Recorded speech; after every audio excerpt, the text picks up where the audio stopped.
The rain came without warning that evening, the way storms often do in small towns, sudden, heavy, and indifferent to whoever happened to be caught outside. It swept in from the west, bending the tall grass along the highway flat against the ground and turning the old asphalt road into a river of shallow, rushing water. The street lights flickered once, twice, then steadied themselves, casting long orange reflections across the wet pavement like broken pieces of a mirror. Earl Washington had been in his garage since 4 in the afternoon. He was 71 years old, with hands that told the whole story of his life, thick at the knuckles, dark with old grease that soap could never quite reach, steady despite everything the years had done to them. His garage sat at the edge of town, a modest wooden structure with a single rolling door that he left half open most evenings because he liked to hear the neighborhood settle down for the night. His wife Mabel had brought him a plate of food around 6, set it on the workbench beside his tools, kissed him on the cheek, and told him not to stay out too late. He had nodded the way he always did, meaning yes, knowing he would probably be there until 9 or 10. He was rebuilding a carburetor for a truck that belonged to a young man across town, working slowly and carefully the way he did everything, when he heard the motorcycles, 4 of them, by the sound of it, rumbling loud even through the downpour, and then slowing, coughing, and going silent one by one somewhere just outside on the road. Earl set down his tool. He listened. He heard voices, low, frustrated, the kind of voices that belong to men who are tired and wet and trying hard not to show it. He walked to the edge of the garage and looked out into the rain. There were 4 of them standing in the road beside their motorcycles, big men, all of them wearing leather vests soaked through to the skin, their arms covered in tattoos that the rain had turned into dark, running colors. They were bearded and road-worn, the kind of men that most people in this town would have crossed the street to avoid. One of them, the oldest of the group, was bent over his motorcycle with both hands on the handlebars, shaking his head slowly. The others stood around him, shoulders hunched against the rain, looking down the road at nothing in particular. Earl watched them for a moment. Then he stepped out from under the garage awning and into the rain himself. "You boys broke down?" he called out. The 4 men turned and looked at him. There was a pause, the kind that happens when nobody is quite sure what to say next. The tallest one spoke first.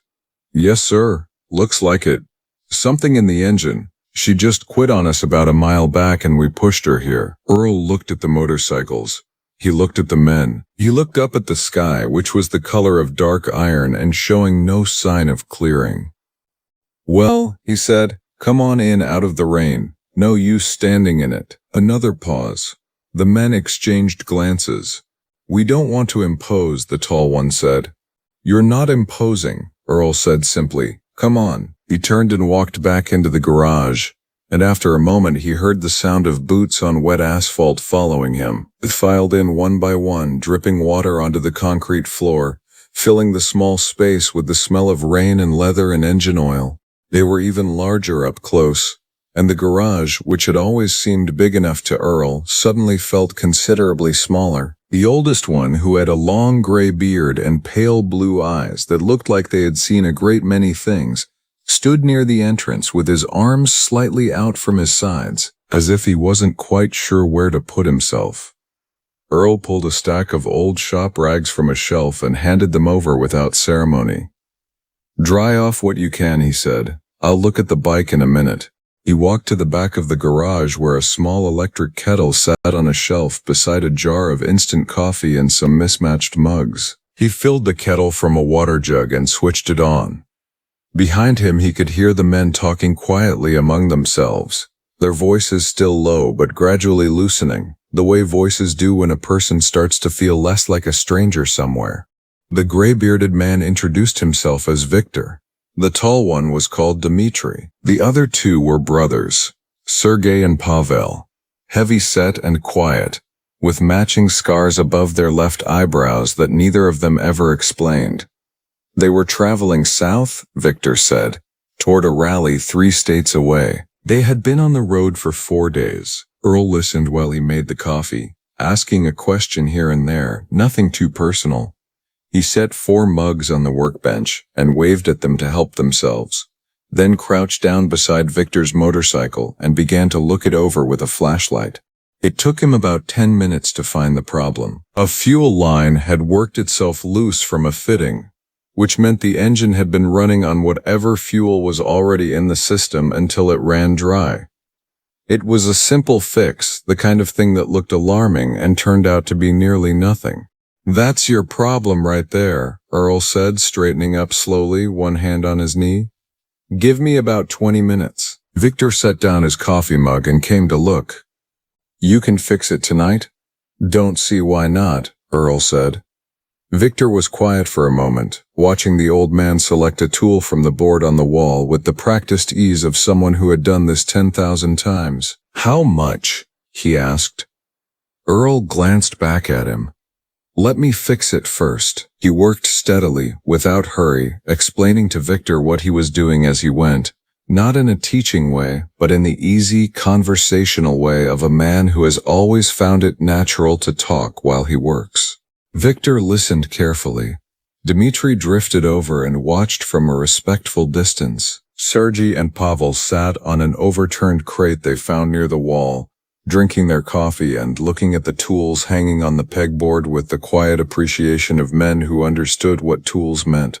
Mabel appeared in the doorway that connected the garage to the house a little after 8, wearing her housecoat and holding a dish towel. She took one look at the 4 large, soaking wet men in her husband's garage, blinked once, and then said, "Have any of you eaten?" Dmitri, who was closest to her, said, "We had something this afternoon, ma'am." Mabel looked at him the way she looked at her grandchildren when they tried to tell her they weren't hungry.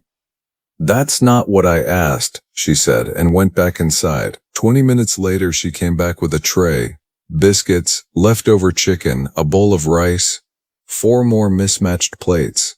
She set it on the cleanest corner of the workbench and told them to eat while it was warm. Nobody argued with her. Earl finished the repair while the men ate, wiped his hands on a rag, and stood back. "Try her now," he said to Victor. Victor climbed onto the motorcycle and turned the key. The engine caught on the first try, settled into a smooth, steady idle, and stayed there. Victor sat for a moment listening to it, his head slightly tilted, a small smile moving through his gray beard. He climbed off and stood in front of Earl. He reached into the inside pocket of his vest and pulled out a fold of bills. "Name your price," he said. Earl shook his head. "Put that away." Victor looked at him steadily. "You've been working for an hour, in the rain. My wife fed you all, you said." "My wife fed you," Earl corrected with a slight smile, "and she did that on her own." Victor did not put the money away. He held it out and said, "Please?" Earl looked at him for a long moment. Then he said, "Tell you what, buy yourself a good meal tomorrow on the road. That's all I want." Victor nodded slowly. He put the money back in his pocket. He extended his hand instead, and Earl shook it. A firm, unhurried handshake, the kind that meant something. The rain had slowed to a drizzle by the time the men began to gather themselves to leave. They moved carefully around the garage, making sure not to leave anything behind, folding the shop rags Earl had given them and stacking